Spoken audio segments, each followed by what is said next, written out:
Hello again, I am Blunty, and in a video a few days back, while talking about Anthem's miserable failure and the developer's desperate scramble to reinvent and completely overhaul the game to try and give it its No Man's Sky redemption moment, I talked briefly about my hunt for what I like to call an ever game, the game that addictively ticks along in the background of all other gaming for years on end, and how my newest hope for such a game currently hangs on a few MMORPGs, most immediately Phantasy Star Online 2. Although with similarly anime-styled Blue Protocol looming, and with that being a spanky shiny new game, and with new footage from the recent closed alpha finally out of NDA and out there, perhaps my time with PSO2 will be shorter than I'd anticipated, because Blue Protocol looks amazing. We'll roll back to that later though. PSO2, which despite actually closing in on being 8 years old, has never actually seen an official release outside of Japan, and it still ranks today amongst the most popular MMOs in Japan, alongside the giants like Final Fantasy XIV.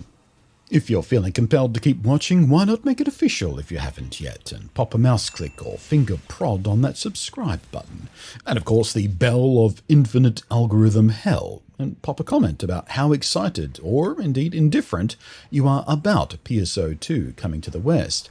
Are you an old school Phantasy Star player? Have you been playing the Japanese version of PSO2? Are you going to be there on day one of this free-to-play MMO action RPG that's maintained popularity for near a decade? Let me know in the down below area. So, last weekend, a closed beta ran on Xbox. Yes, Xbox. A Japanese MMORPG on the biggest console failure in Japan. So, that's weird. Also weird is, I feel it's safe to claim that most gamers who love Japanese RPGs, MMO or not, are much more likely to be PlayStation favouring gamers, because frankly, that's where the best selection of such titles are. Because that's where Japanese RPG makers make the stuff on, because the PlayStation is popular in Japan, and the Xbox is, who the hell cares in Japan, or, oh yeah, Xbox exists. It is also confirmed as coming to the PC in the Western release though. In fact, it'll be on Steam, as the game's English online manual already claims. But there is no word yet on when we may see it on PS4 or indeed the Nintendo Switch. The Switch version in Japan is weird, by the way, and not super well received from what I can tell, as it doesn't actually run as a native game on the Switch, but is essentially a streaming game, which isn't a prime experience apparently. But all that aside, its official Western release will start on Xbox. Now, I've been saying Western release, but it's what they are actually calling the North American release.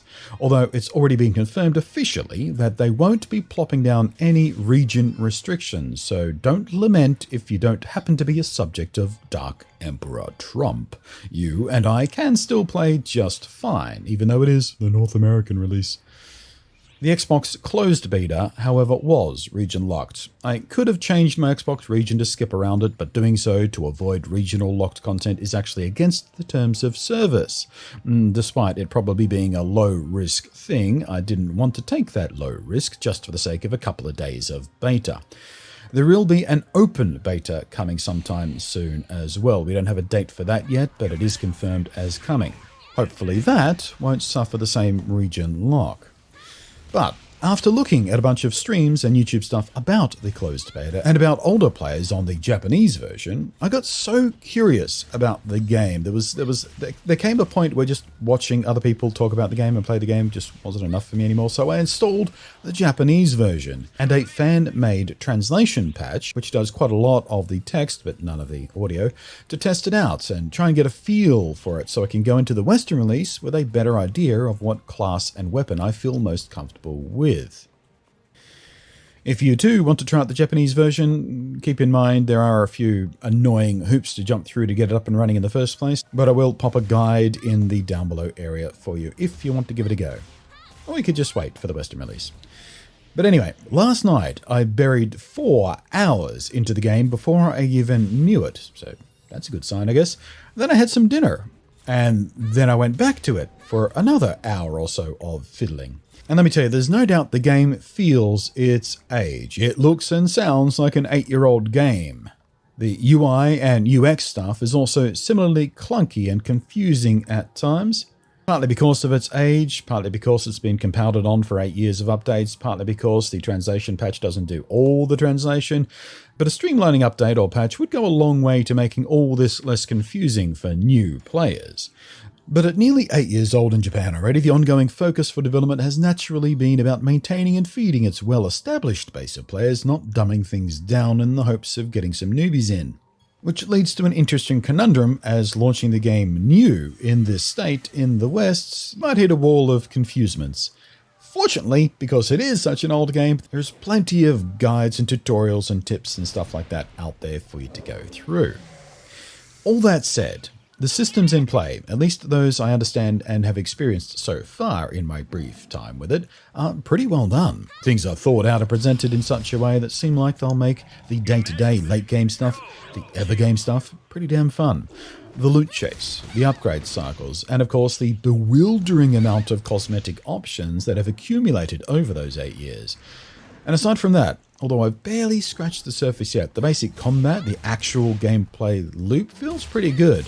The variety of environments is nice and distinct, and the clever ways they encourage the social systems is very impressive. You can go solo just fine. In fact, I'm told you can solo most of the game without any problems if that's what you want. But the rewards for teaming up, whether in dedicated teams of friends or just in match-made teams, are really very compelling and encouraging. There's even simple social gathering events, like actual musical concerts in the lobby areas that happen in these public areas, which, if attended, grant various rewards and boosts for you. Now, I'm not really qualified to dig into the deep detail of this game, but everything I've learned or experienced so far present a game with a ridiculously smart level of under-the-hood polish and refinement to make it not only rewarding as an ongoing experience, but one that strongly encourages but never punishes or enforces or shoves you out of a solo mood if that's what you're feeling like doing at the moment.